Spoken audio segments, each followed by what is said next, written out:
అయ్యే బాబోయ్! ఈ సంవత్సరం కూడంగా అయిపోతుంది కానీ, ఈ డిజైన్ ట్రెండ్ మాత్రం అస్సలు తగ్గేలా లేదు కదా! అదేనండోయ్ కట్ వర్క్ డిజైన్. ఈ కట్ వర్క్ డిజైన్‌నయితే అటు తిప్పి, ఇటు తిప్పి నా చేతులు నొస్తున్నాయి, ఆయన తల నొస్తుంది కానీ, ఈ డిజైన్ మాత్రం క్రేజ్ అయితే అస్సలు తగ్గడం లేదు.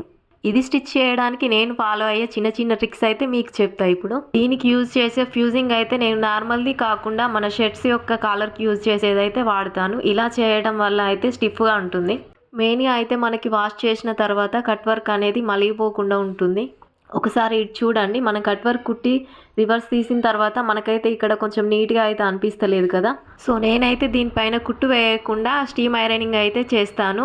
ఇలా చేయటం వల్ల బ్లౌజ్ అయితే మనకు నీట్‌గా కనిపిస్తుంది. ఇక్కడ చూడండి కట్ వర్క్ అయితే మనకు ఎంత నీట్‌గా కనిపిస్తుందో. నేనైతే హ్యాండ్స్, నెక్స్ అన్నీ కుట్టిన తర్వాత ఒకేసారి ఐరనింగ్ చేస్తాను. ఇలా చేయడం వల్ల మనకైతే వర్క్ తొందరగా అయిపోతుంది. అసలు మీరైతే మన వీడియోస్ చూస్తున్నారు గానీ మన ఛానల్ అయితే సబ్స్క్రైబే చేసుకోవడం లేదు. సబ్స్క్రైబ్ చేసుకోండి అబ్బా!